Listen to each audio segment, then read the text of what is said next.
শুধুমাত্র 2 লক্ষ টাকা পুঁজি নিয়ে অনলাইন ব্যবসা শুরু করেন জেরিন। এখন 1 বছর পরে তিনি প্রতি মাসে 10 লক্ষ টাকার প্রোডাক্ট সেল করেন। এই ঘটনাটি শুনতে শুরুতে একটু অবাস্তব মনে হলেও এরকম অনলাইন ব্যবসার সফলতার অনেক গল্প আছে। আমিনা, ঐশী, সাদিয়া, সেলিনা, তমালিকা সহ আরও অনেক নারী উদ্যোক্তা আছে যারা এই কাজটি করতে পেরেছেন। এরকম শত শত অনলাইন ব্যবসায়ী তাদের ভাগ্যের চাকা ঘুরিয়েছেন অনলাইন ব্যবসা করে। তাদের এই সফলতার পেছনে রয়েছে সঠিক উপায়ে তাদের প্রোডাক্টের ডিজিটাল মার্কেটিং করা। এই ভিডিওতে আমরা বিস্তারিতভাবে জানব কিভাবে সঠিকভাবে ডিজিটাল মার্কেটিং করে অনলাইনে একটি সফল ব্যবসা দাঁড়া করানো যায়। এই ভিডিওর শেষের 3টা পয়েন্ট আপনার ব্যবসার জন্য সবচেয়ে বেশি উপকারী হবে।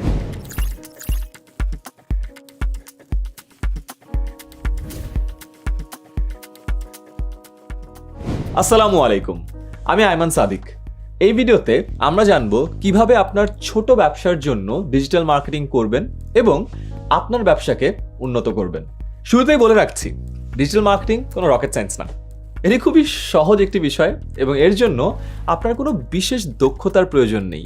তো চলুন শুরু করা যাক। প্রথমে জেনে নেই ডিজিটাল মার্কেটিং জিনিসটা আসলে কি। সহজে বললে, ইন্টারনেট ব্যবহার করে যে কোনো প্রোডাক্ট বা সার্ভিসের প্রচার ও প্রসার করার নামই ডিজিটাল মার্কেটিং।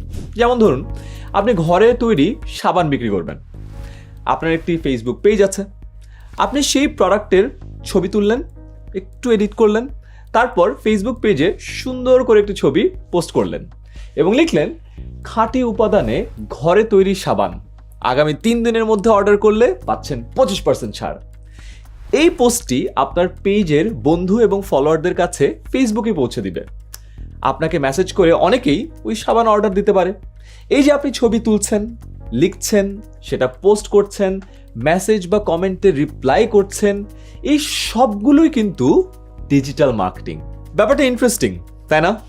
খুব সহজেই আমরা জেনে গেলাম ডিজিটাল মার্কেটিং কি জিনিস, ডিজিটাল মার্কেটিং কত প্রকার, এর ধরন, গড়ন, অ্যালগরিদম ইত্যাদি কমপ্লেক্স বিষয়গুলো আমরা এই ভিডিওতে আলোচনা করব না। এই ভিডিওতে আমরা মূলত আলোচনা করব 10টি বিষয় নিয়ে, যা করলে আপনি আপনার ব্যবসাকে অন্য লেভেলে নিয়ে যেতে পারবেন। ব্যবসাকে বড় ও উন্নত করতে চাইলে ডিজিটাল মার্কেটিংয়ের বিকল্প নেই। তাই সম্পূর্ণ ভিডিওটি দেখুন, অনেক নতুন বিষয় শিখবো আমরা ইনশাআল্লাহ। 1 নম্বর, আপনার অনলাইন ব্যবসার জন্য অবশ্যই একটি ওয়েবসাইট তৈরি করুন। এটাই আপনার অনলাইন দোকান, আপনার নিজের সম্পদ হবে। যারা ফেসবুক, ইনস্টাগ্রাম কিংবা অন্যান্য সোশ্যাল মিডিয়ার মাধ্যমে কেনাবেচা করেন, তারা একবার ভাবুন তো, যদি কোনো কারণে আগামীকালকে থেকে ফেসবুক বা ইনস্টাগ্রাম বন্ধ হয়ে যায় কিংবা বাংলাদেশে ব্যবহার নিষিদ্ধ হয়ে যায়, তাহলে আপনি কি করবেন? কিভাবে, কোথায় আপনার কাস্টমাররা প্রোডাক্ট অর্ডার করবে? এজন্য নিজের ব্যবসার পাইপলাইন ঠিক রাখতে আপনি যেসব পণ্য নিয়ে ব্যবসা করেন সেগুলো সুন্দর করে আপনার ওয়েবসাইটে প্রদর্শন করুন। আপনার কোম্পানি বা ব্যবসার ব্র্যান্ডিং করুন। মানুষজন সরাসরি আপনার ওয়েবসাইটে গিয়েই অর্ডার করবে। যেমন ধরুন, কাস্টমাররা ফেসবুকের মাধ্যমে কি দারাজের পণ্য অর্ডার করে, নাকি ওদের নিজস্ব ওয়েবসাইট বা অ্যাপের মাধ্যমে অর্ডার করে? ঠিক একইভাবে ছোট বড় বিভিন্ন স্ট্যাবলিশড কোম্পানি তাদের মার্কেটিং করে সোশ্যাল মিডিয়াতে, কিন্তু পণ্যের অর্ডার নেয় তাদের ওয়েবসাইটে বা অ্যাপের মাধ্যমে। আপনার ব্যবসাকে সাস্টেইনেবল করতে, ব্যবসার অপারেশন ঠিকমতো চালাতে আপনার একটা ওয়েবসাইট থাকা খুবই জরুরি। কিন্তু ওয়েবসাইট বানাতে গেলে তো 50,000 টাকা লাগবে, আবার টেকনিক্যাল বিষয়াদি আছে, কোডিং আছে, এত কিছু তো বুঝি না। নো টেনশন, আপনি 5,000 টাকার মধ্যেই ওয়েবসাইটের জন্য ডোমেইন হোস্টিং কিনে ওয়ার্ডপ্রেস ব্যবহার করে নিজের ওয়েবসাইট বানিয়ে ফেলতে পারবেন। এ সংক্রান্ত শত শত টিউটোরিয়াল কিন্তু আপনি ইউটিউবেই পেয়ে যাবেন। 2, আপনার প্রোডাক্ট প্রমোশন বা মার্কেটিংয়ের জন্য সোশ্যাল মিডিয়া ব্যবহার করুন। Facebook, YouTube, TikTok, Instagram, LinkedIn, আপনার যেখানে ইচ্ছা প্রমোশন করুন। এক্ষেত্রে আমার রেকমেন্ডেশন হচ্ছে আপনি অবশ্যই একাধিক প্ল্যাটফর্ম ব্যবহার করবেন। কখনোই শুধুমাত্র একটি প্ল্যাটফর্মের উপর নির্ভর করবেন না। আপনার প্রোডাক্টগুলো সোশ্যাল মিডিয়ায় বেশি বেশি দেখান। একটা শিডিউল ঠিক করুন যে প্রতিদিন বা সপ্তাহের কোন কোন দিন কি কি কন্টেন্ট পোস্ট করবেন, কখন পোস্ট করবেন, টাইমটা আগে থেকে ফিক্স করুন। সাধারণত সন্ধ্যা 6:30 থেকে 7টার মধ্যেই পোস্ট করলে বেশি রিচ পাওয়ার সম্ভাবনা থাকে, আর এটাও বিভিন্ন সময় আসলে পরিবর্তিত হয়। তবে আপনার প্রোডাক্ট বা সার্ভিসের ক্যাটাগরি অনুযায়ী আপনার ভিন্ন ভিন্ন সময় পোস্ট করতে কিন্তু কোনো অসুবিধা নেই। আপনার জন্য ছোট একটা হ্যাক বলে দিচ্ছি। যদি ছবি পোস্ট করেন তাহলে সেটি 4:5 রেশিওতে এডিট করে পোস্ট করবেন, আর ভিডিও হলে সেটা মোবাইলের ডিফল্ট সিস্টেমে না করে 1:1 রেশিওতেও পোস্ট করেন, বা 4:5 হলেও হবে। তবে একটা বিষয় অবশ্যই মাথায় রাখবেন, যদি রিল ভিডিও হয় কিংবা স্টোরিতে দিতে চান সেক্ষেত্রে অবশ্যই ভার্টিক্যাল মানে 9:16 হবে। আর রেগুলার ভিডিও যেটা 2 থেকে 5 মিনিটের মধ্যে, সেটি আপনারা 16:9 বা রেক্ট্যাঙ্গেল করতে পারেন। কন্টেন্টকে ইন্টারেস্টিং বানাতে গিয়ে এমন কিছু পোস্ট করবেন না যেটা আপনার ব্র্যান্ডের ইমেজকে নষ্ট করে দেয়। তাই be careful about your social media. Last hack, আপনার প্রোডাক্ট বা সার্ভিস সংক্রান্ত একটি ফেসবুক গ্রুপ খুলুন। এই কমিউনিটিতে আপনি যেমন অফার, ডিসকাউন্ট, ইভেন্ট ইত্যাদি শেয়ার করতে পারবেন, তেমনি আপনার কাস্টমারদের রিভিউ, মতামত সবকিছু জানতে পারবেন। একটা আইডিয়া দিচ্ছি, সব জায়গায় পোস্ট করুন, এই তারিখে শুধুমাত্র এক্স গ্রুপের মেম্বারদের জন্য 10% এক্সট্রা ডিসকাউন্ট, এমন অফার দিতে পারেন। তবে এটা ঘন ঘন ব্যবহার করবেন না, এই কথাটাও কিন্তু যেন মাথায় থাকে। এবার আসি আমাদের 3 নম্বর পয়েন্ট। সকল ভিডিও কিংবা ছবি পোস্ট করার সময় সুন্দর করে ক্যাপশন লিখুন। ক্যাপশন লেখার এই কাজটিকেই বলে কপিরাইটিং। কপিরাইটিং মানে এমন শব্দ বা বাক্য লেখা যা পড়ার পর কোনো একজন কাস্টমার সেই পণ্যটি কিনতে চাইবে বা আরও বিস্তারিত জানতে আগ্রহী হবে। সাধারণত যে কোনো বিজ্ঞাপন, ওয়েবসাইট বা সোশ্যাল মিডিয়াতে কপিরাইটিং করা হয়। শব্দ দিয়ে মন জয় করাই কপিরাইটিংয়ের আসল কাজ। তাই কপিরাইটিংয়ের সময় কি লিখছেন, কার উদ্দেশ্যে লিখছেন এবং কিভাবে লিখছেন সেটি মাথায় রাখতে হবে। উদাহরণ, ধরুন আপনি শাড়ি নিয়ে বিজনেস করছেন। আপনার একটা পোস্টে এমন ক্যাপশন দিতে পারেন যে এমন শাড়ি পরুন যা আপনার ব্যক্তিত্বকে আরো উন্নত করবে। এই শাড়ি পরতে যেমন আরাম, দেখতেও তেমন ফ্যাশনেবল। স্টক লিমিটেড, তাই এখনই অর্ডার করুন। কিংবা আপনি যদি মোটামুটি ভালো লেখালেখি করতে পারেন তাহলে আপনার প্রোডাক্ট নিয়ে সুন্দর গল্পও লিখতে পারেন। গল্প কি হতে পারে সেটা আপনি চিন্তা করুন। আপনার প্রোডাক্ট, আপনার আইডিয়া, আপনার কাস্টমার, গল্প তো আপনার কাছ থেকে আসবে, তাই না? 4 নম্বর, আপনার প্রোডাক্ট তৈরির পেছনের গল্প দেখান। একটা জিনিস কিভাবে তৈরি হয় সেটা সব যুগেই মানুষ জানতে চাইতো, এখনও এর ব্যতিক্রম নয়। আপনার ফ্যাক্টরি থাকলে সেখানে গিয়ে বিভিন্ন ভিডিও তৈরি করুন। আর যদি আপনার কোনো ফ্যাক্টরি না থাকে সেক্ষেত্রে যারা আপনার প্রোডাক্ট তৈরি করে সেখানে গিয়ে ভিডিও কন্টেন্ট তৈরি করুন। মানুষকে দেখান কিভাবে আপনার প্রোডাক্ট তৈরি হচ্ছে। উদাহরণ, ধরুন আপনি নারিকেল তেলের ব্যবসা করেন। আপনি ভিডিওতে এটি দেখাতে পারেন যে কিভাবে কাঁচা নারিকেল থেকে তেল তৈরি করছেন। নারিকেল থেকে তেল বের করার পুরো প্রক্রিয়াটা বর্ণনা করে দেখান। এই ধরনের ভিডিওগুলো আপনার ব্র্যান্ডের ভ্যালু এবং অথেন্টিসিটি অনেক বাড়িয়ে দিবে। কাস্টমারের মনে আপনার প্রোডাক্ট নিয়ে ভালো ধারণা তৈরি হবে। তবে অবশ্যই খেয়াল রাখবেন, আপনি দেখালেন একরকম পণ্য কিন্তু ডেলিভারি দিলেন আরেক রকম, এটা যেন না হয়।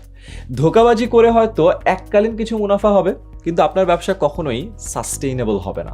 মনে রাখবেন, একটা ব্যবসা তখনই সফল হয় যখন বারবার একই কাস্টমার আপনার কাছ থেকে প্রোডাক্ট বা সার্ভিস নেয়।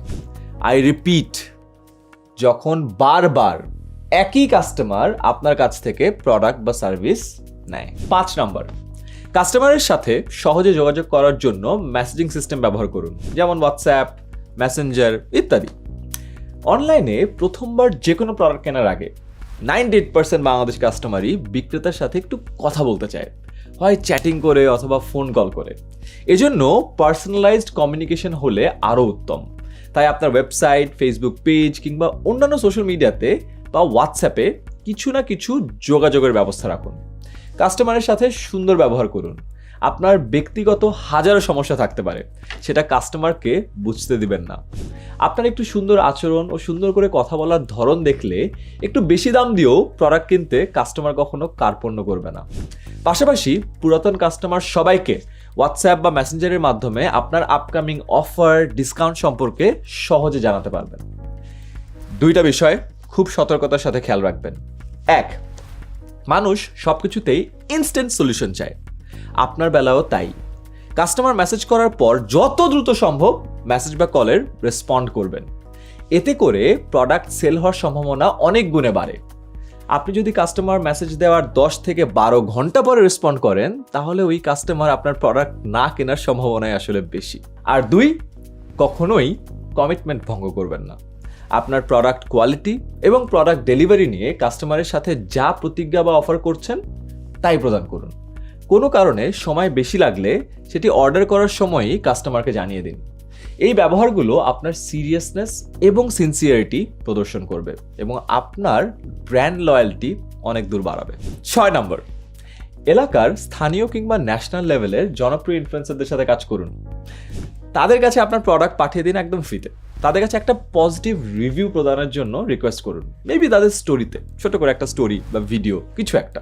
তাদেরকে অনুরোধ করেন যেন তারা ভিডিও বানিয়ে তাদের প্রোফাইল থেকেও পাবলিশ করে। এটা করলে ভালো, না হলে স্টোরিতে দিলেও খুশি। পরবর্তীতে আপনার পেজ থেকে তা শেয়ার করুন। সাথে এরকম একটা অফার দিতে পারেন, যারা ইনফ্লুয়েন্সারের ভিডিও দেখে পণ্য অর্ডার করবে তাদের জন্য 5% এক্সট্রা ডিসকাউন্ট। একটা মার্কেটিং হ্যাক বলি, বিখ্যাত ব্র্যান্ডগুলো যারা আপনার বিজনেস টাইপের প্রোডাক্ট সেল করে তাদের পোস্টের কমেন্ট বক্সে গিয়ে আপনার প্রোডাক্ট সংক্রান্ত কিছু তথ্য কমেন্টে দিতে পারেন।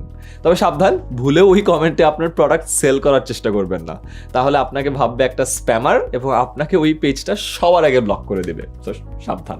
7 নম্বর, গুগল মাই বিজনেসে তথ্য আপডেট করুন এবং সোশ্যাল মিডিয়াতে সঠিক হ্যাশট্যাগ ব্যবহার করুন। আপনার ব্যবসা সংক্রান্ত তথ্যগুলো গুগল মাই বিজনেসে সঠিকভাবে আপডেট করুন। এতে করে গুগল সার্চে আপনার ব্যবসা বা প্রতিষ্ঠানের নাম সামনে আসার সম্ভাবনা কিন্তু অনেক বেড়ে যায়। যদি আপনার কোনো ফিজিক্যাল শপ বা দোকান থাকে তাহলে অবশ্যই গুগল মাই বিজনেসে আপনার দোকানের ছবি, লোকেশন, খোলা বন্ধ থাকার সময় সহ বাকি যত ধরনের তথ্য আছে সেগুলো আপডেট করুন। এবার আসি হ্যাশট্যাগ নিয়ে। হ্যাশট্যাগ হচ্ছে একটি চিহ্ন। আপনার ফোনের কিপ্যাড অপশনে গেলে নয়ের নিচে যে সিম্বলটি দেখতে পারেন, যে এরকম দেখতে পারেন, সেটাকে হ্যাশ বলে। আর যখন আপনি কোথাও এই হ্যাশ ব্যবহার করে তারপর কোনো শব্দ বা বাক্যাংশ লিখছেন সেটাকে হ্যাশট্যাগ বলে। সোশ্যাল মিডিয়াতে আপনি যত ভালো এবং ইফেক্টিভ হ্যাশট্যাগ ব্যবহার করতে পারবেন আপনার পোস্ট বা কন্টেন্ট তত বেশি মানুষের কাছে পৌঁছাবে। যেমন আপনি যদি ব্লক প্রিন্ট নিয়ে কাজ করেন, সেক্ষেত্রে আপনার প্রোডাক্টের ছবি ফেসবুকে দেওয়ার সময় ক্যাপশনে লিখে তার নিচে hashtag block, hashtag print, hashtag sari এরকমভাবে লিখে দিলে রিচ তুলনামূলকভাবে বেশি পাবেন। এক্ষেত্রে অবশ্যই লক্ষ্য রাখবেন হ্যাশট্যাগ ব্যবহারের সময় যেন কোনো ফাঁকা স্পেস না থাকে। হ্যাশের পরে আপনার কিওয়ার্ডটি লিখতে হবে। যদি আপনার কিওয়ার্ড 1-এর বেশি হয় সেক্ষেত্রে স্পেস না দিয়ে আন্ডারস্কোর বা হাইফেন এসব ব্যবহার করতে পারেন। তার কারণ হলো যদি স্পেস থাকে তাহলে কিন্তু হ্যাশট্যাগটা সেখানেই শেষ হয়ে যায়। 8 নম্বর, কাস্টমারের কাছ থেকে টেস্টিমোনিয়াল বা প্রশংসা কালেক্ট করুন এবং তা বিভিন্ন মাধ্যমে পাবলিশ করুন। আপনার প্রোডাক্ট ব্যবহার করেছে এবং প্রোডাক্ট সম্পর্কে ভালো কথা বলেছে এমন কাস্টমারের সাথে কথা বলুন। তার ভালো কথাগুলোকে অনুমতি সাপেক্ষে আপনার পেজে পোস্ট করুন। সবচেয়ে ভালো হয় এই কাস্টমারের কাছ থেকে যদি একটা ভিডিও নেয়ার চেষ্টা করা যায়। এই টেস্টিমোনিয়ালগুলো আপনার ব্র্যান্ড বা প্রোডাক্ট সম্পর্কে অন্যদেরকে সচেতন করবে। অন্য কাস্টমার যদি তাদের কথায় ভরসা পায় তাহলে আপনার প্রোডাক্টটি কিনবে। তাই চেষ্টা করুন যত বেশি টেস্টিমোনিয়াল কালেক্ট করা যায় তত ভালো। আর হ্যাঁ, সাবধান থাকবেন, আপনি যদি কাউকে দিয়ে ভুয়া কিংবা ফেক টেস্টিমোনিয়াল তৈরি করেন সেটি দেখা মাত্রই কিন্তু কাস্টমাররা বুঝতে পারবে যে আপনি আসলে কাউকে দিয়ে মিথ্যা কথা বলাচ্ছেন। আপনার সকল কন্টেন্ট যত ন্যাচারাল হবে তত বেশি কাস্টমারের আস্থা অর্জন করতে পারবেন। 9 নম্বর, আপনার ব্যবসা থেকে অর্জিত কিছু মুনাফা সেবামূলক কাজে দান করুন। ইন্ডিয়ার টাটা গ্রুপের প্রাক্তন চেয়ারম্যান মিস্টার রতন টাটা তার আয়ের 66%ই দান করে দিত বিভিন্ন সেবামূলক প্রতিষ্ঠানে। বাংলাদেশের বিভিন্ন কোম্পানি তাদের লাভের কিছু টাকা দান করে সেবামূলক কাজে। অনেকে ব্যবসায়িক প্রচারণার উদ্দেশ্যে এই সেবামূলক কাজে অংশ নেয় এবং ব্যাপক মার্কেটিং করে। আপনি প্রচারণার উদ্দেশ্যে না হলেও সেবামূলক কাজে কিছু মুনাফা শেয়ার করুন। আপনার ভেতরের ভালো মানুষটাকে জাগ্রত করুন, আপনিও ভালো ফিল করবেন। আর আপনি যে মুনাফা শেয়ার করছেন এটা একটু প্রচার করুন। আপনার দেখা দেখে অন্যরাও ওই সেবামূলক কাজে এগিয়ে আসতে পারে। ভালো কিছু শেয়ার করাতে খারাপের কিছু নেই। পাশাপাশি আপনি বা আপনার ব্র্যান্ড সম্পর্কে মানুষের মনে এই সেবামূলক কাজে দান করার ব্যাপারটিও কিন্তু একটি পজিটিভ ইমপ্রেশন তৈরি করবে। পয়েন্ট নাম্বার 10, এই আইডিয়াটা যেই ব্যবসাগুলো একটু প্রতিষ্ঠিত বা একটু বড় হচ্ছে তাদের জন্য প্রযোজ্য। অল্প অল্প করে পেইড মার্কেটিং করুন। ফেসবুক, ইনস্টাগ্রাম এই প্ল্যাটফর্মগুলো ইদানিংকালে অর্গ্যানিক রিচ তুলনামূলকভাবে কমিয়ে দিয়েছে। যখনই ফেসবুক বা ইনস্টাগ্রাম বুঝতে পারে আপনি এই পেজ বা আইডির মাধ্যমে ব্যবসা করছেন তখনই তারা আপনাকে বুস্ট করার জন্য বারবার নোটিফিকেশন দেয় বা পোস্টের রিচ একটু কমিয়ে দেয়। তখন অল্প পরিমাণ ডলার বা টাকা খরচ করে একটু বুস্ট করতে পারেন। তবে শুরুতে অর্গ্যানিক মার্কেটিংয়ে বেশি ফোকাস করুন। সোশ্যাল মিডিয়াতে নিয়মিত শিডিউল ভিত্তিক কন্টেন্ট পোস্ট করুন। পেইড মার্কেটিং নিয়ে আপনাকে 2টা হ্যাক বলছি। নাম্বার 1, কখনোই বুস্ট পোস্ট বাটন ব্যবহার করে বুস্টিং করবেন না। সবসময় মেটা বিজনেস স্যুট ব্যবহার করে সঠিক টার্গেট অডিয়েন্স সেট করেই বুস্ট করবেন। সেটা আপনার টার্গেটিংকে আরো অনেক বেশি অ্যাকুরেসি দেয়। এবং দ্বিতীয়ত, একেবারে $50 বা $100 বুস্টিং বাজেট ফিক্স করার দরকার নেই। আপনি $1 কিংবা $2 বুস্ট করে ট্রাই করে দেখবেন যে আপনার জন্য অ্যাডগুলো সঠিকভাবে কাজ করছে কি না। যে অ্যাডের পারফরমেন্স ভালো হবে সেই অ্যাডের পিছনে একটু একটু করে বাজেট বাড়িয়ে বুস্ট করবেন। অবশ্যই আপনার ব্যবসার পরিধি যদি বড় হয় সেক্ষেত্রে বাজেট বাড়াবেন, বাট শুরু যারা করছেন তারা একটু অল্প অল্প করে আগান, সেক্ষেত্রে টাকা খোয়ানোর চান্সেস কমে যায়। বোনাস বিজনেস টিপ: প্রোডাক্ট ডেলিভারি করার সময় তার সাথে অল্প খরচের প্রাসঙ্গিক কোনো পণ্য সারপ্রাইজ গিফট প্রদান করুন। আপনার প্রোডাক্টের সাথে রেলেভেন্ট অল্প খরচে কিছু গিফট আগে থেকেই ফিক্স করে রাখেন। যখন প্রোডাক্ট ডেলিভারি করবেন মূল প্রোডাক্টের সাথে গিফটটি জাস্ট যুক্ত করে দিন। যেমন আমরা 10 মিনিট স্কুলে আমাদের যে বইগুলো আছে সেটার সাথে একটা ক্যালেন্ডার বা কিছু বুকমার্ক দিয়ে দিই। বোনাস বিজনেস টিপ নাম্বার 2, প্রোডাক্টের প্যাকেজিং উন্নত করার চেষ্টা করুন এবং সাথে কাস্টমাইজড নোট প্রদান করুন। কথায় আছে না, আগে দর্শনদারি পরে গুণবিচারী। আপনার প্রোডাক্টের ফটো থেকে শুরু করে কাস্টমারের হাতে যাওয়া প্রোডাক্টের লুক অ্যান্ড ফিল যতটা সম্ভব সুন্দর ও প্রফেশনাল রাখুন। এতে করে কাস্টমারের কাছে আপনার ইমপ্রেশন উন্নত হবে, ওয়ার্ড অফ মাউথের প্রমোশন বাড়বে। আর হ্যাঁ, আপনার প্রোডাক্টের সাথে অবশ্যই কাস্টমারকে একটি পার্সোনাল মেসেজ বা থ্যাংক ইউ নোট প্রদান করুন। কম্পিউটারে টাইপ করে তারপরে প্রিন্ট করে নোট লেখার দরকার নেই। একটা ছোট কাগজ নিন, সেখানে হাতে কলমে নিজ হাতে কয়েকটি বাক্যে ছোট করে একটা থ্যাংক ইউ নোট লিখে দেন, তাহলে হয় কিন্তু। যেমন একটা উদাহরণ দিই, যে আপনার কাস্টমারের নাম লিখলেন জনাব এইটা, অ্যান্ড তারপরে বললেন যে আমাদের পণ্যটি সিলেক্ট করার জন্য আপনাকে অনেক ধন্যবাদ। আপনার কোনো মূল্যবান মতামত থাকলে আমাদেরকে অবশ্যই জানাবেন। আমরা ভবিষ্যতে আমাদের প্রোডাক্টটি আরও বেটার করার চেষ্টা করব। আপনার পরবর্তী অর্ডারের অপেক্ষায় থাকলাম। ডান। এই যে একটা সুন্দর নোট লিখলেন, তার কোনো ফিডব্যাক যদি থাকে, নেগেটিভ ফিডব্যাকও যদি থাকে, সে কিন্তু খুব পজিটিভলি আপনাকে মেসেঞ্জারে জানাবে, পাবলিক পোস্টার করবে না। দেখলেন তো কত সহজে আমরা ডিজিটাল মার্কেটিংয়ের কিছু স্ট্র্যাটেজি শিখে ফেললাম। এগুলো যথাযথভাবে ব্যবহার করলে আপনার ব্যবসা আরও উন্নত হবে বলে আশা রাখি। আমরা আমাদের এই ভিডিওর একেবারে শেষ প্রান্তে চলে এসেছি। আমরা একটু রিক্যাপ করি যে আমরা আজকের এই পুরো ভিডিওতে কি কি শিখলাম। নাম্বার 1, আপনার অনলাইন ব্যবসার জন্য অবশ্যই একটি ওয়েবসাইট তৈরি করুন। নাম্বার 2, আপনার প্রোডাক্ট প্রমোশন বা মার্কেটিংয়ের জন্য সোশ্যাল মিডিয়া ব্যবহার করুন। আপনি চিন্তা করে দেখেন কোন প্রোডাক্টের জন্য কোন সোশ্যাল মিডিয়া বেটার পারফর্ম করে। নাম্বার 3, সকল ভিডিও কিংবা ছবি পোস্ট করার সময় সুন্দর করে ক্যাপশন লিখুন। ক্যাপশন লেখার এই কাজটিকেই কপিরাইটিং বলে। নাম্বার 4, আপনার প্রোডাক্ট তৈরির পেছনের গল্প দেখান, বিহাইন্ড দ্য সিন। এটা কাস্টমাররা অনেক পছন্দ করে। নাম্বার 5, কাস্টমারের সাথে সহজে যোগাযোগ করার জন্য মেসেজিং সিস্টেম ব্যবহার করুন, হোয়াটসঅ্যাপ, মেসেঞ্জার ইত্যাদি। নাম্বার 6, এলাকার স্থানীয় কিংবা ন্যাশনাল লেভেলের জনপ্রিয় ইনফ্লুয়েন্সারদের সাথে কাজ করুন, একটা স্টোরি আনার চেষ্টা করেন।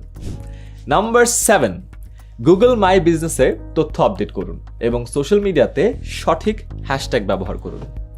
নাম্বার 8, কাস্টমারের কাছ থেকে টেস্টিমোনিয়াল বা প্রশংসা কালেক্ট করুন এবং তা বিভিন্ন মাধ্যমে পাবলিশ করুন। নাম্বার 9, আপনার ব্যবসা থেকে অর্জিত কিছু মুনাফা সেবামূলক কাজে দান করুন। অ্যান্ড ফাইনালি নাম্বার 10, অল্প অল্প করে পেইড মার্কেটিং করুন।